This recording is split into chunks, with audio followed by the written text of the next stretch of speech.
ঈদ মানে আনন্দ আর ঈদ মানেই খুশি। কিন্তু আমাদের বছরের ২টা দিন মানে ঈদের দিন আমরা সবাই চাই যে আমাদের প্রিয় মানুষটা আমাদের পাশে থাকুক, কাছে থাকুক। প্রিয় মানুষটা আমার খোঁজ নিক যে আমি কেমন আছি, আমার ঈদটা কেমন কাটতেছে।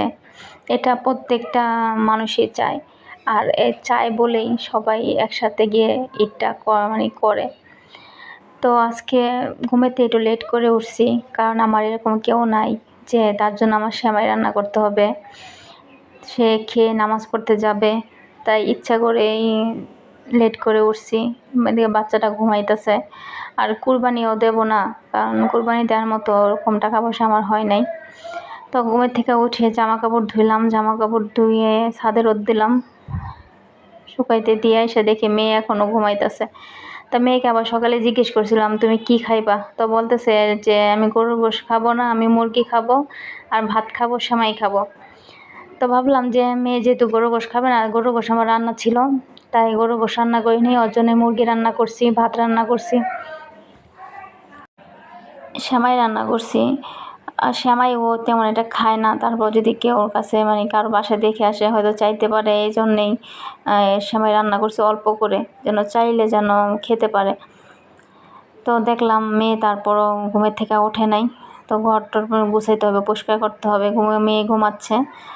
তারপরে জামাটা নিলাম, কাপড়টা নিলাম যে কাইটে কুইটে একটু বানাই, কারণ ঈদের দিন সবাই নতুন জামা পরে। আগে তো এক সময় নতুন জামা না দিলে আমার সাথে কত ঝগড়া করতাম, তা এখন না সেই দিন নাই, সেই বয়সও নাই। তারপর একটা জামা বানাইলাম।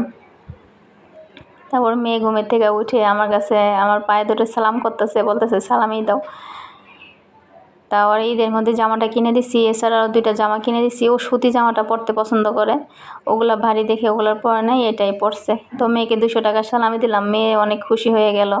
নিয়ে একটা ব্যাগ নিছে, ওই ব্যাগের ভিতর টাকাগুলা জমাইতেছে, কত টাকা হবে সেই হিসাব করবে। তো এই যে আমার সাজানো সংসার, আমার সংসারে সব কিছুই আছে, আমি সুন্দর করে তিল তিল করে সব কিছু গুছাইছি, আমি নিজে ইনকাম করে, এগুলো সব কিছুই আমার টাকার।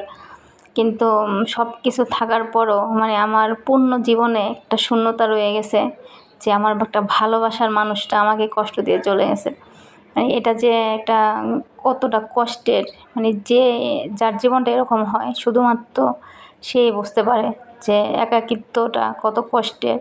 আর কাউকে ভালোবেসে বিয়ে করলে তারপরে সে যদি কষ্ট দেয় কতটা খারাপ লাগে। এই দেখেন এখানে কিন্তু আমি আবার পোলাও বসাইছি, কারণ মেয়ে তখন বলছে ভাত খাবে, পরে বলতেছে ভাত খাবো না পোলাও খাবো, তাই পোলাও বসাইছিলাম।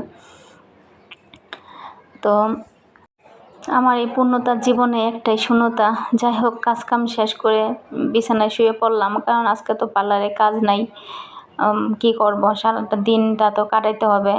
তো তখন আমি যখন শুয়েছি তখন 1টা বাজে। ভাবলাম যে একটা ঘুম দিই, ঘুমের থেকে উঠে তারপর যা করার করব।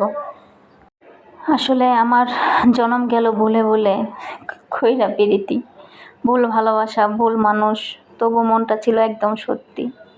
জীবনে হারাইছি অনেক কিছু, তবু ভালোবাসতে ভুলি নাই। একটা সময় ছিল ভাবছিলাম ভালোবাসলে সব ঠিক হয়ে যাবে, কিন্তু আসলে আমার ধারণাটাই ভুল। ভুল মানুষকে ভালোবাসলে নিজের সব কিছু হারিয়ে ফেলতে হবে, আর এইভাবে চলতে চলতে জীবনটা হয়তো একদিন শেষ হয়ে যাবে। যাই হোক, সবাই ভালো থাকবেন। আল্লাহ হাফেজ।